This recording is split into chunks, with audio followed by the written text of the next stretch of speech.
Chapitre 1. Enzo avait commencé très fort ce jour-là. J'aurais dû faire attention. Depuis quelques jours, il attaquait sans cesse. Mais je n'y avais pas porté plus d'intérêt que ça. Ce lundi, il a vraiment tout donné. Ce garçon ne faisait jamais les choses à l'économie. Cela avait débuté dès le matin, avec des petites piques lourdes et assez lamentables. J'avais fait mine de ne pas les entendre. Les blagues d'Enzo sur les filles étaient rarement fines et elles ne méritaient jamais qu'on s'y attarde. Il avait continué dans la file de la cantine en me demandant si je ne préférais pas un repas en tête-à-tête aux chandelles dans un beau resto plutôt que le bœuf bourguignon qu'on nous servait au self. « Je suis au régime des garçons dans ton genre », avais-je répliqué en laissant passer mon tour et une quinzaine d'élèves pour m'éloigner de lui et de ses copains si facilement hilares. Il m'avait fichu la paix, et je croyais être débarrassé de ce lourdeau quand il a réattaqué de front. C'était juste avant notre dernière heure de cours. Espagnol. L'horreur absolue. « Marion, je parie que quand on tape « jolie » sur Internet, on trouve ta photo. » J'aurais pu sourire. Une autre que moi aurait souri. En temps de pénurie d'amour, un compliment émanant du plus beau garçon de la classe pouvait se goûter avec plaisir. Mais pas pour moi. Je me suis contentée de lui décocher une grimace amusée. Faussement amusée, comme je savais si bien le faire. Les autres nous observaient toujours avec curiosité. Ou alors séduisante ou craquante, ça marche aussi, je suis sûre. Enzo était le genre de garçon qui ne savait jamais s'arrêter à temps. C'était un de ses nombreux problèmes. Il freinait trop tard et souvent après s'être pris le mur. Ou bien folle dingue d'Enzo. Sur Wikipédia, il renvoie tout de suite à toi. Ok, Enzo, et quand on clique sur gros lourd, on tombe sur ta tronche et tes mensurations? J'ai demandé, histoire de lui faire comprendre qu'il était largement temps qu'il me lâche. Mauvaise idée, très mauvaise. Mes mensurations? Mais poupée, si tu veux connaître mes mensurations, faut pas taper ou cliquer, faut tâter. Il a osé répondre bien fort pour continuer à placer les ricaneurs dans son camp. C'est le « poupée » que j'ai mal supporté, très mal. Et pourtant, je suis certaine qu'il avait fait un effort en n'usant pas le « pouf » ou le « meuf » qui sortait à longueur de temps de sa bouche. « Lâche-moi, Enzo, c'est pas sur Internet que je vais taper. »« Pas taper, Marion, tâter. Tu confonds. Pour une super intello comme toi, c'est étonnant. » a-t-il fait fièrement, histoire de ne pas me laisser le dernier mot. Là encore, une autre que moi aurait laissé couler et se serait contentée de hausser les épaules pour abandonner Enzo à ses vannes à 2 balles et entrer dans la salle de cours. Mais la prof était en retard, et puis j'ai toujours beaucoup de mal à être une autre que moi. Et enfin, Enzo me barrait volontairement le passage, sa main posée sur le chambranle de la porte avec une fermeté de propriétaire. « J'ai rêvé de toi cette nuit, » j'ai dit d'un air sérieux. « Oui ?» il a fait, surpris et déjà triomphant. « Ouais, c'était étonnant. Tu nageais et tu étais nu, tout nu. » La grimace d'Enzo s'est un peu rectifiée. L'idée que je sois en train de lui préparer une sale blague l'a effleuré, mais il n'arrivait pas à s'arrêter d'espérer. « Nu ? Ah, alors Marion, t'es au courant de tout au sujet de mes mensurations exceptionnelles !» Il a lancé toujours aussi fort et toujours aussi fièrement. « Bah non, tu ne nageais pas vraiment, tu flottais plutôt. Tu flottais en rond et ça durait, et puis j'en ai eu marre et j'ai tiré la chasse. » Enzo a encaissé en éclatant de rire très fort, vraiment très fort. Je crois qu'il voulait surtout couvrir de son rire gras les éclats si joyeux des autres qui m'accordaient la victoire et le tournaient en ridicule. Madame Pouliguen, la prof, arrivait du fond du couloir. Elle semblait plus fatiguée que nous. Son gros cartable en cuir rempli de nos copies et de tout son savoir pendait lourd le long de sa cuisse. Du très lourd. J'ai écarté Enzo d'une main volontaire et victorieuse et j'ai filé m'asseoir au fond de la salle, près de la fenêtre. Fin du round et début d'un cours sans relief, malgré les efforts de la prof beaucoup plus impliquée que nous tous. 1 heure en suspension, comme une grosse bulle de savon tombant au hasard et dont on attend l'explosion et la fin, rendu de nos commentaires de texte de la semaine précédente. Le mien me valant un 5, une des plus mauvaises notes de la classe, mais je m'en fichais éperdument. Je déteste l'espagnol et tout ce qui a rapport avec l'espagnol. Cette fois, Je pensais vraiment en avoir fini avec Enzo. Il dénicherait sans problème un autre jouet, une autre poupée. Je me trompais.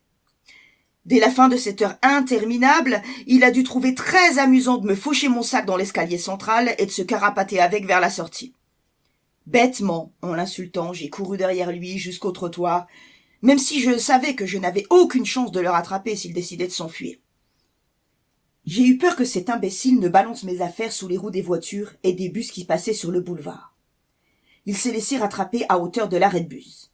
« T'es lourd, Enzo, rends-moi ça !» Tout un public d'élèves nous observait déjà, amusés et curieux. « Je te le rendrai si tu m'embrasses !» a osé Enzo, en continuant à faire tourner ma besace au-dessus de sa tête comme une fronde. « Ouais, si tu m'embrasses !»« Dans une autre vie, peut-être. »« Hé, 2 vies, j'en ai qu'une. C'est dommage pour ton sac et tes petits secrets, » a continué à pérorer cet idiot. Je savais qu'il n'arrêterait pas, et visiblement je ne pouvais compter sur personne pour me venir en aide.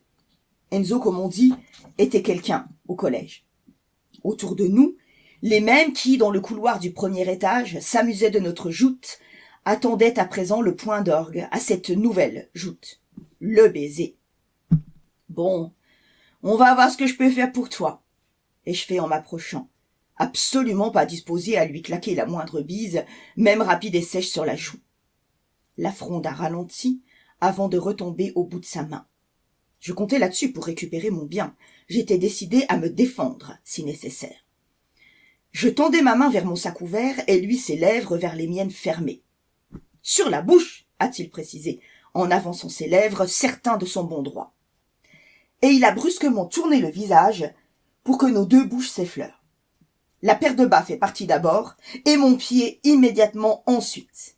Un penalty particulièrement bien placé, une belle paire de baffes, une sonnante et trébuchante, un shoot dans les parties, direct, trébuchante, surtout pour Enzo.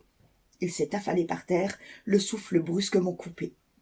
Il a fallu que Bastien et Mounir se précipitent vers lui pour le relever du morceau de trottoir où il venait de se plier comme pour une prière. Je respirais comme un animal et me sentais prête pour continuer la série de tirs au but bien au-delà du temps réglementaire. C'était disproportionné. Enzo était hors service pour le moment.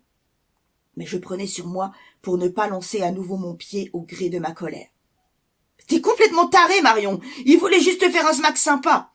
appelait Mounir en avocat de son copain qui peinait toujours à retrouver sa respiration.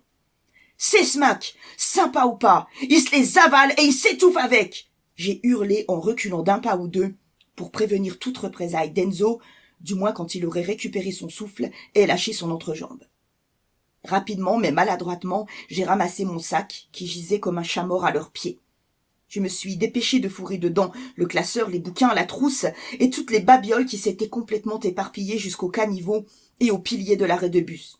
« T'aurais pu le tuer! C'est fragile, c'est vachement fragile, !» Bastien, qui venait de prendre le relais à la barre, n'arrivait pas à trouver les mots pour parler de ce qu'Enzo continuait à masser. « Moi aussi, je suis fragile !» j'ai craché. Je n'ai pas pu en dire plus. Je sentais mes larmes monter. Ne pas m'excuser, ne pas leur donner l'impression du moindre regret, ne pas baisser les yeux et freiner ces cochonneries de larmes qui gonflaient. Je restais là, debout, à l'arrêt du bus. Je crois que j'attendais juste de savoir si Enzo allait vivre ou mourir. Bastien et Mounir, les 2 avocats, s'étaient changés en procureurs et me fixaient avec mépris. Ils venaient de lâcher leurs camarades. Les autres élèves, qui guettaient vaguement le 31, attendaient bien davantage le dénouement de l'affaire. Éventuellement les représailles d'Enzo, quand il aurait récupéré l'usage de ses... Enzo, ce n'était pas n'importe qui au collège. Plus âgé que la plupart des élèves de la classe, il était une des stars qui tenait tête aux profs comme aux surveillants, le beau gosse, le très beau mec qui travaillait ses postures avec plus d'assiduité que ses maths ou son français. Enzo, c'était l'irrésistible à qui personne n'osait résister, et tout particulièrement les filles. Une sorte de bébé caïd qui traînait derrière lui, sinon un gang, du moins une vraie petite cour grisée par ses talents de frimeur. Un garçon qui ne négligeait pas de baffer allègrement les plus chétifs des 6e pour leur piquer leurs cartes de collection, leurs ballons, voire davantage. De pincer aussi les fesses de certaines filles dans les embouteillages des escaliers ou du self. mais un malin qui savait se débrouiller pour ne jamais se faire choper avec preuve. C'était ça, Enzo. Un frimeur que je venais de plier en deux et à qui j'avais fait l'affront d'endolorir les parties et la vanité qu'il plaçait au même endroit. En retrait de Mounir et Bastien, Sophie et Julie n'arrivaient pas à prendre ma défense. Difficile d'être solidaire. L'une avait engagé depuis 2 semaines une love affaire avec Mounir, l'autre envisageait de plus en plus volontiers la sienne avec Bastien. Elle demeurait spectatrice, et rien d'autre. Je me sentais seule, si seule. Merci pour votre soutien, les filles. T'as un problème, Marion, a fait Mounir. Voilà qui la jouait spécialiste médicale maintenant. Oui, avec les gros beaufs comme ta tâche de copain, oui, tu as raison. Non, Marion, t'as un problème avec moi maintenant, un vrai problème. Enzo a craché cela d'une voix volontairement très grave et très lente, suffisamment fort et clairement pour que tout son public l'entende. Visiblement, Enzo allait vivre. Après les interventions des avocats et des procureurs, venait la sentence du juge, la menace du bourreau. J'ai parfaitement saisi le ton de sa voix, la dureté dans ses yeux. Les larmes gagnaient du terrain dans les miens. J'ai commencé à marcher sur le boulevard, sans me retourner, droite, en pleurnichant bêtement, sans être capable d'empêcher mes lèvres de trembler. Malgré moi, je me préparais à entendre Enzo courir dans mon dos pour me rattraper et se venger. Je devais me tenir prête à me défendre à nouveau. Je savais que je n'en aurais plus vraiment la force et le courage, mais je ne me laisserais pas faire sans répliquer. Au moins ça. Chaque pas me faisait mal, chaque mètre qui m'éloignait de cet arrêt où j'avais raté mon bus. Enzo n'a pas galopé derrière moi, ne m'a pas rattrapé. Ce sale frimeur lâchait l'affaire. Pour cette fois.